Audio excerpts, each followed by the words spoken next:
안녕하세요. 배교에 대한 경고와 고난받는 자들에 대한 위로입니다. 오늘 본문은 히브리서 10장 26절에서 39절입니다. 26절. 만일 우리가 진리에 대한 지식을 받아들인 후에 일부러 죄를 지으면 속죄하는 제사가 더 이상 남아있지 않습니다. 6장에서도 이런 경고를 했었습니다. 26절부터 28절까지는 한 문장입니다. 진리에 대한 지식을 받아들였다는 것은 개종을 말합니다.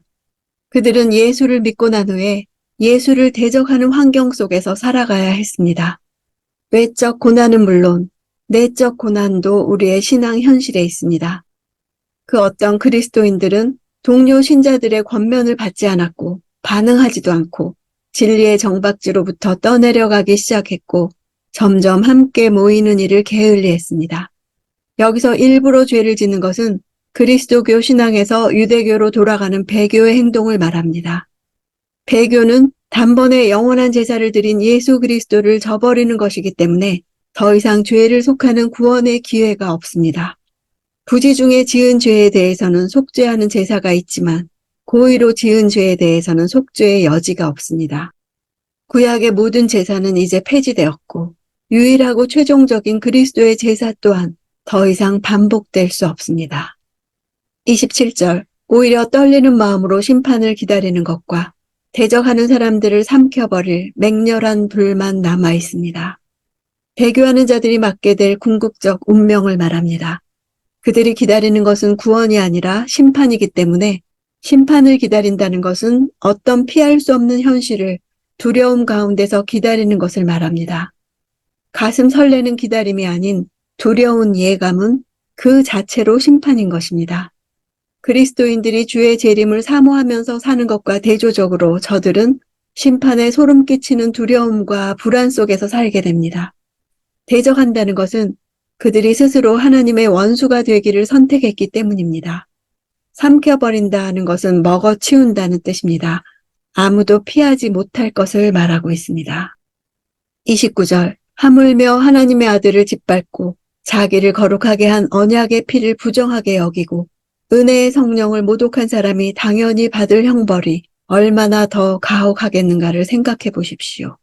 일부러 죄를 짓는 배교자들의 특징을 세 가지로 말하고 있습니다.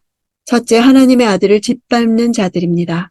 짓밟는다는 것은 멸시한다는 뜻입니다. 그들의 거친 반감을 드러냅니다. 똑같은 단어가 복음서에서 밖에 버려져 발에 밝히게 되는 맛을 잃은 소금과 또 돼지가 그 가치를 모르고 진주를 짓밟는 것을 묘사할 때 사용되었습니다. 무한한 가치를 지닌 보배이신 그리스도를 배교자들이 어떤 취급을 했는지를 보여주는 모습입니다. 둘째, 언약의 피를 부정하게 여기는 자들입니다. 자신이 그리스도의 피로 정결하게 된 것을 스스로 경멸하는 사람들은 다시는 용서받을 수 없습니다.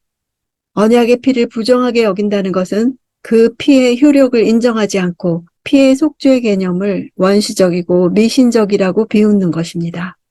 셋째, 은혜의 성령을 모독하는 자들입니다. 성령은 우리에게 오셔서 예수 그리스도가 말씀하신 모든 것을 생각나게 하시고 가르치시며 우리를 진리 가운데로 인도하시는 진리의 성령이십니다. 그들은 성령의 권고와 가르침과 호소들을 듣고도 무시했습니다. 32절. 여러분은 빛을 받은 후에 고난 가운데 큰 싸움을 이겨낸 지난 날들을 기억하십시오. 빛을 받았다는 것은 복음, 즉 그리스도에 관해 알게 되고 믿게 되었던 것을 말합니다. 원독자들은 전에 현재와 같은 고난에 직면했었고 그것을 훌륭하게 믿음으로 극복한 경험이 있었던 것이 분명합니다. 그것은 그리스도교 신앙을 처음 가졌던 초기의 시기를 가리킵니다. 고난 가운데 큰 싸움이란 유대 사회에서 당한 박해를 말합니다. 33절. 여러분은 때로 비방과 환난을 당함으로 공개적인 구경거리가 되기도 했고 또 때로는 이렇게 살아가는 사람들의 동료가 되기도 했습니다. 비방은 모욕, 능욕으로도 번역되는 단어입니다. 언어적인 폭력을 뜻합니다. 순전히 신앙 때문에 받는 비방을 말합니다. 당시 유대 사회에서 기독교 신앙을 고백하고 공개적으로 세례를 받게 되면 동족 유대인들로부터 공적인 수치와 적극적인 적대 행위를 당했고 심지어 사업의 거래처도 끊겨 망하게 되거나 가문에서 추방당하기도 했습니다. 34절. 또한 감옥에 갇힌 사람들과 함께 아파하고 여러분의 재물을 빼앗기는 것도 기쁨으로 감당했습니다. 이는 여러분이 보다 나은 영원한 재물이 있는 줄 알았기 때문입니다. 감옥에 갇힌 자들도 신앙적인 이유로 체포된 자들을 가리킵니다. 그들은 갇힌 동료들을 부지런히 방문하여 격려하고 필요를 채워주었습니다. 고대사회 수감자들은 이러한 돌봄이 없을 경우 굶주림과 헐벗음에 열악하게 노출될 수밖에 없었습니다. 빼앗긴다는 것은 공권력에 의한 몰수와 폭도들에 의한 약탈을 뜻합니다. 그들이 재물을 빼앗긴 이유 중 하나도 갇힌 자들을 동정한 것 때문이기도 합니다. 그들은 고난까지 나누는 공동체가 되었습니다. 핍박이 그들의 우선순위를 분명하게 세워주었습니다. 그들의 소망이 땅에 있지 않고 하늘에 있었음을 보여줍니다. 땅의 것을 집착하는 사람들은 자신의 재물이 강탈당하는 상황을 기쁨으로 받아들일 수 없습니다. 그러나 하늘에 기업이 있는 것을 아는 이들은 이 세상에 있는 것들에 연연해하지 않습니다. 35절. 그러므로 여러분은 담대함을 버리지 마십시오. 이는 그 담대함이 큰 상을 가져올 것이기 때문입니다. 담대함을 마치 쓸모없는 것처럼 버리지 말아야 합니다. 세상은 핍박받는 그리스도인들의 담대함을 가치없게 여기지만 그 담대함이 영원한 것을 가져다 줍니다. 큰 상은 34절에 영원한 재물을 말합니다. 현재 세계는 즉각적인 것, 손으로 만질 수 있는 것, 눈에 보이는 것에 가치를 둡니다. 중요한 것은 지금 가지고 있는 것이라 말합니다. 약속이란 무가치하다고 합니다. 그러나 성도는 비록 그리스도를 보지 못했지만 그분을 사랑하며 믿습니다. 고난은 무엇이 정말 소중하고 결코 빼앗길 수 없는 것인지를 우리에게 가르쳐 줍니다. 이 생에서 많은 것을 잃을 수도 있습니다. 그러나 영원한 참 생명을 잃을 수는 없습니다. 36절.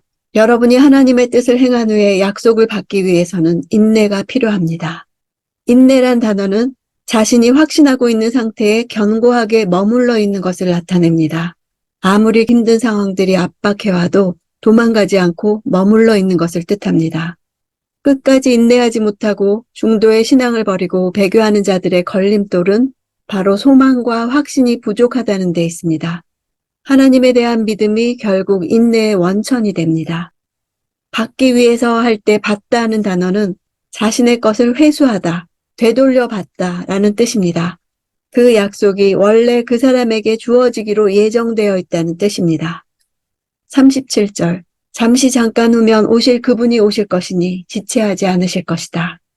이 구절은 구약 성경의 두 구절이 복합적으로 인용되어 있습니다. 상반절은 이사야서 26장 20절 21절의 인용이고 하반절은 하박국 2장 3절의 인용입니다. 이사야서 말씀은 구원의 약속을 받은 유다 백성이 위험과 역경으로 극심한 고통에 처해 있는 상황에서 하나님으로부터 받은 격려의 메시지입니다. 대적자의 분노가 지나가기까지 잠시 잠깐만 숨어 있으면 여호와께서 대적자를 심판하실 것이라는 약속의 말씀입니다. 이것은 하박국 말씀과도 연관성이 있습니다. 오실 그분이 오실 것에서 오신다는 단어는 서로 다른 단어입니다. 앞에 오신다는 일반적으로 단순히 오다라는 뜻입니다. 그러나 뒤에 오신다는 것은 구원과 심판을 수행하기 위해 오시는 예수 그리스도의 종말론적 오심의 맥락에서 쓰이는 단어입니다. 구원자이자 심판주이신 그리스도께서 곧 오신다는 사실은 현재 당하고 있는 고난과 불이익을 인내할 수 있는 동기를 부여합니다. 38절. 그러나 내 의인은 믿음으로 말미암아 살 것이다. 누구든지 뒤로 물러서면 내 영이 그를 기뻐하지 않을 것이다. 하박국 2장 4절의 인용입니다. 하박국도 주전 7세기 말 널리 퍼져 있던 불경건과 불순종으로 인해 하나님께 도움을 요청하며 부르짖었습니다. 그때 하나님은 하박국이 인내해야 한다고 말씀하셨습니다. 믿음으로 산다는 것은 하나님에 대한 믿음이 그리스도인으로 하여금 이 세상을 살게 하는 삶의 원리이자 수단이라는 것입니다. 히브리 성경에는 그의 마음은 교만하며 그의 속에서 정직하지 못하니라로 되어 있습니다. 뒤로 물러서는 것과 교만한 것은 믿음이 없다는 것이 공통점입니다. 믿음이 없는 자가 뒤로 물러서고 믿음이 없는 자가 교만합니다. 39절. 그러나 우리는 뒤로 물러나 멸망에 이르는 사람들이 아니라 믿음을 갖고 생명을 얻을 사람들입니다. 앞절에서 뒤로 물러서면 기뻐하지 않으시는 자들이 뒤로 물러나 멸망에 이르는 자들입니다. 앞으로 전진해야 할 상황에서 두려움 때문에 앞으로 나아가기를 포기하는 태도를 말합니다. 멸망이란 단어는 믿음에서 떠나 옛 생활로 돌아간다는 것이 무엇을 의미하는지 생생하게 보여줍니다. 이제 11장에서 믿음 주제로 들어갈 것입니다. 히브리 원독자들의 박해 상황과 같이 하박국 선지자도 바벨론이 휩쓰는 상황 앞에서 이스라엘 민족이 삼켜지는 것처럼 보일 때에도 지체되지 않고 반드시 응하리라는 약속을 받았습니다. 내 생각에 지체되는 것 같은 크로노스에 잡혀 있으면 지체되는 것으로 생각됩니다. 안 이루어지는 것 같고 아무 일도 일어나지 않은 것 같아 이대로 끝날 것만 같은 절망감에 빠집니다. 그러나 그리스도의 승리가 이미 확보되었고 마침내 완결되기까지 앉아서 기다리시는 시간이 있다는 것입니다. 그래서 지금 인내하는 믿음의 시간이 필요합니다. 믿음에는 구원에 이르는 믿음과 인내하는 믿음 두 종류가 있습니다. 구원에 이르는 믿음은 우리를 천국으로 인도하는 믿음이고 인내하는 믿음은 유업을 가져다주는 믿음입니다. 구원과 유업은 다릅니다. 구원은 하나님의 진노에서 제외되는 것이고 유업은 끈질긴 믿음에 대한 보상입니다. 크리스찬은 구원은 잃어버리지 않지만 유업은 잃어버릴 수 있습니다. 히브리서는 인내하는 믿음에 대한 격려입니다. 현실을 이해할 수 없을지라도 확신 가운데 기다려야 합니다. 신앙생활은 이해하는 것이 아니라 신뢰하는 것입니다.